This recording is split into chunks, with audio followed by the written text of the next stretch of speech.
Welcome back to Economics with Mr. Sturgeon. Today we are going to be looking at a very fancy word called equilibrium. And when we think of equilibrium, we need to think of balance, or we need to think of something that's equal.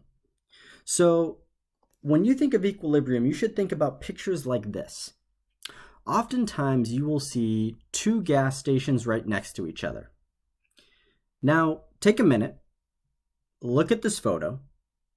What's wrong with it? Well, you'll see most gas stations are right next to each other because of something called equilibrium. When you look at the prices at these two different gas stations, you'll notice one is pretty low. You'll notice another is pretty high. Now, what could this person who has a lower price for their gas do?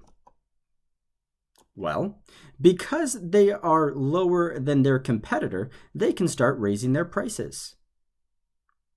And then you'll notice that this gas station over there might say, you know what? They're taking all of our business. So we need to lower our prices of gasoline. And it'll eventually meet at a point where both sides will find out the perfect price to charge for their gasoline. And that's what we call equilibrium. It's at the point where supply of your product equals the demand for your product. So when we look at the supply and demand graph, wherever the two lines of supply and demand cross, for instance, right here, that is your equilibrium. That is how much you need to supply. You're going to know how much to supply, as well as at what price to supply it, so that you don't have any extra, or you don't have any, that you can't sell. You don't have a shortage. What I like to think of is the Goldilocks and the Three Bears scenario. When you're selling a product, you want your product to not have too much surplus or be too hot. And you don't want to be having a shortage or too cold. So this is when a supplier will produce the perfect amount. So for Goldilocks, it was the perfect amount and at the perfect price, which means they will have the maximized profit. Now, in the next lesson, we will actually calculate profit, but right now we just want to focus on equilibrium, what it is, how to find it on our graphs that we are going to be given. So when you look at these graphs, you're going to want to find where does the supply line meet our demand line. Once you find where it meets, you can tell me the quantity or the amount you need to supply, and then at what price. And that's where your equilibrium is going to be, and that's where you're going to maximize your profit. When you own a business, you want to maximize your profit. And the only way you're going to maximize your profit is understanding where your equilibrium is for your product. So why do we want equilibrium? Well, it's to make sure that you don't have a shortage of something. Remember, when you have a shortage, you are missing out on possible profit because you don't have enough to sell. You're sold out.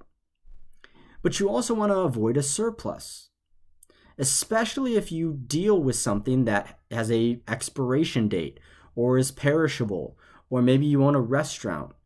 You don't want things to spoil. So you don't want a surplus because even though, yes, you have the supply to meet the demand, you're letting a lot of waste go. Things could spoil, they could go bad, something could happen to your surplus. So how do we do it?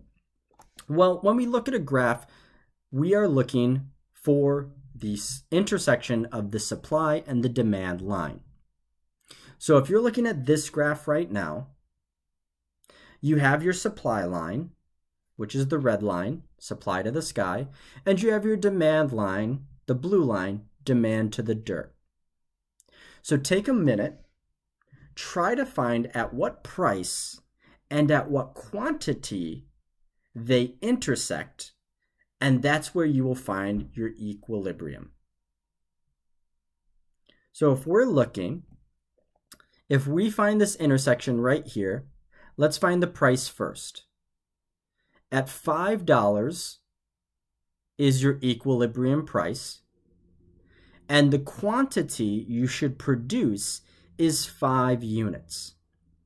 So at $5, you should produce 5 units, and that's where you are going to be maximizing your profit. That's where you're going to be making the most money at $5 and producing 5 units. You're not going to have a shortage, and you're not going to have a surplus.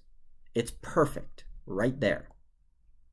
So let's look at another equation or another graph. This one's a little bit tougher because it's not directly on lines, which is a lot of supply and demand graphs. Notice that the lines are not straight like the other graph. This is sometimes what you'll see on supply and demand graphs, this demand curve or the supply curve. It's not always a perfectly straight line. More often than not, you will see a curved line.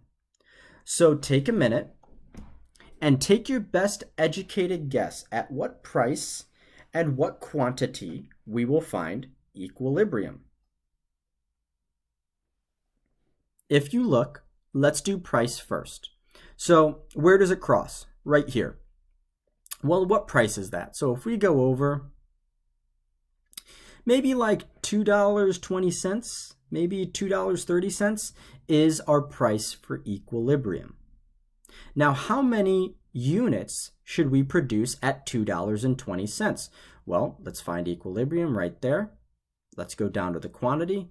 You could say maybe 34 units is what you should produce. So at $2.20 and at 34 units is where you should produce and sell your product. That's where you are going to maximize your profit. And let's do one more example. So again, this is sometimes what will happen with your graphs is they will give you 2 demand lines, or there might be a shift in your demand for various reasons. So let's focus on demand line number 1, or the demand line prime, demand line number 1. Take a minute, find where demand line number 1 meets the supply line, and tell me what price and quantity we have equilibrium. If you took a minute to find where they intersect, even though there are all these lines, just take your time. Here's your supply line, you only have one of those. Here's your demand line number 1, and they intersect right here. The price would be at $1.20, perfect. And then the quantity you should make is 300. So you need to make 300 chocolate bars and sell them for $1.20, and that's where you're going to have your maximized profit. That's where you're going to make the most money, no shortage, no surplus at demand line number 1. Now, what can happen is there could be a shift in the demand for your chocolate bars. So let's say your chocolate bars get a great advertising campaign where you have Michael Jordan advertising your chocolate bars. Well, is the demand going to go up or is it going to go down if you have a lot more commercials, a lot more advertising, more famous people promoting your chocolate bars? Well, demand's going to go up. So it's going to shift the demand line a bit. More people are going to demand your product. So at demand line number 2, what is your new quantity you should produce? And what should you charge at your new equilibrium for demand line number 2? So take a minute. if you're looking at your new demand line, because maybe you had a great ad campaign, at $1.60 is where you can now charge your new chocolate bars, because your chocolate bars are famous. And then you can now produce 400 chocolate bars and still not have a surplus or a shortage, because you have a new demand line because of a new ad campaign. So this is your new equilibrium, because the demand line has shifted because you decided to have a campaign with a famous person promoting your chocolate bars. So now you can charge more, and you can also produce more, because the equilibrium has shifted because demand for your product has shifted as well. So originally, with no ads, no commercials, you could only charge $1.20 and produce 300 for equilibrium.